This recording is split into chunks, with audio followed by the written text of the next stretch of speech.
নমস্কাৰ বন্ধুসকল, Assamese video' YouTube চেনেলটোলৈ আপোনালোকক স্বাগতম জনাইছোঁ। যিসকলৰ মেৰিট লিষ্ট ওৱানত নাম অহা নাই তেওঁলোকৰ মেৰিট লিষ্টটোত নাম আহিবনে নাই, আৰু মেৰিট লিষ্টটো এতিয়ালৈকে কিয় চাব পৰা নাই বা চাব পৰা ৰিলিজ হৈছে নেকি, সেই বিষয়ে এটা ভিডিঅ' লৈ আহিছোঁ। আৰু যদি মেৰিট লিষ্টটোত স্থান নাপায় তেতিয়াহ'লে কি কৰিব লাগিব, কেনেদৰে আপোনালোকে এডমিশ্যন ল'ব পাৰিব, সেই গোটেই প্ৰচেছটো কি, আৰু যদি আপোনালোকৰ এডমিশ্যনটো এখন কলেজত কেঞ্চেল কৰিব বিচাৰিছে বা এখন কলেজৰ একচেপ্ট হোৱাৰ পাছত আপোনালোকে উইথড্ৰ কৰিব বিচাৰিছে, কেনেদৰে কৰিব লাগিব সেই বিষয়ে আপোনালোকক জনাবলৈ আহিছোঁ। গতিকে ভিডিঅ'টো স্কিপ নকৰাকৈ আপোনালোকে চাই যাব।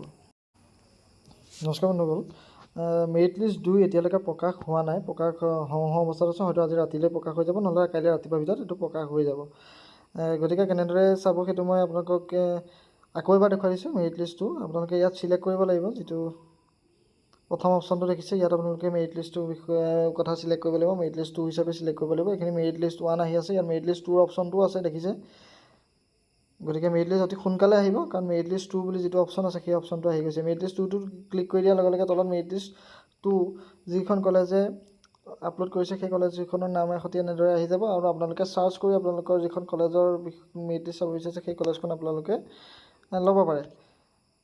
গতিকে মই যিকেইটা ভিডিঅ' আগতে বনাইছোঁ মেৰিট লিষ্ট 1 কেনেকৈ নাম চেক কৰিব, গতিকে একেই প্ৰচেছ, কোনো ধৰণৰ বেলেগ প্ৰচেছ নাই তাত।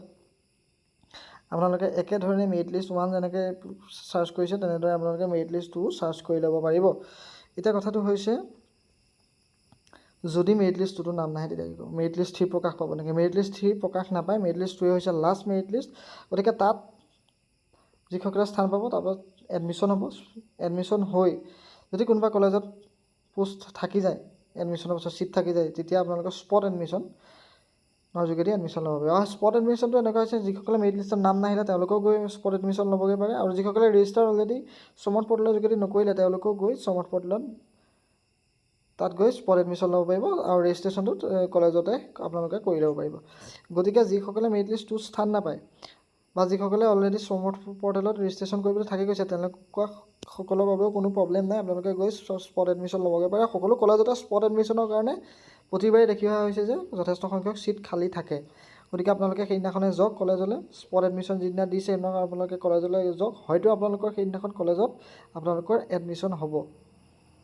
গতিকে আশা কৰিছোঁ কথাটো বুজি পালে। স্পট এডমিশ্যনটো আপোনালোকে গুৰুত্ব নিদিয়াকৈ নাথাকিব, এইটো বৰ গুৰুত্বপূৰ্ণ বস্তু। যদি মেৰিট লিষ্ট 2 স্থান নাপায় তেতিয়া আপোনালোকে স্পট এডমিশ্যনৰ যোগেদি আপোনালোকে কলেজখনত নামভৰ্তি কৰিব পাৰে। এতিয়া কথাটো হৈছে উইথড্ৰ কেনেকৈ কৰিব। উইথড্ৰ কৰাৰ প্ৰচেছটো এটা ভিডিঅ' মই বনাই থৈছোঁ, কিন্তু কৈ দিছোঁ যে উইথড্ৰ কৰা প্ৰচেছটো খুব দীঘলীয়া। আপোনালোকে প্ৰথমতে উইথড্ৰ কৰি দিলে হয়তো এখন কলেজৰ স্থান বেলেগ এখন কলেজত ল'বগৈ নোৱাৰিবগৈও পাৰে। গতিকে আপোনালোকে ভাবি চাই আপোনালোকে অফাৰটো একচেপ্ট কৰিব। ঘপককৈ এটা একচেপ্ট কৰি নিদিব, যে যদি ভাবি লৈছে যে এইখনত মই একচেপ্ট কৰিম তেতিয়া এইখনতে পঢ়িম, তেতিয়া আপোনালোকে একচেপ্ট কৰি ল'ব। কিন্তু ভুলতে যদি একচেপ্ট হৈ যায় আপোনালোকে উইথড্ৰ কৰিব। উইথড্ৰ কৰাৰ প্ৰচেছটো বহুত দীঘলীয়া হৈ যায়। আপোনালোকে কলেজলৈ যাব লাগিব, কলেজত ক'ব লাগিব যে উইথড্ৰয়েল অফাৰটো একচেপ্ট কৰি দিয়ক।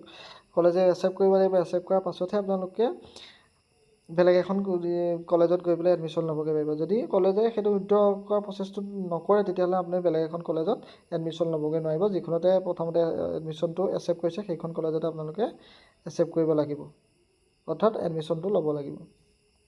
গতিকে এইখিনি হৈছে কথা। আপোনালোকে এই ভিডিঅ'টো যদি চাই আছে তেতিয়া দেখিছে আপোনালোকে কেনেদৰে মেৰিট লিষ্ট 2 নম্বৰখন চাব পাৰিব। গতিকে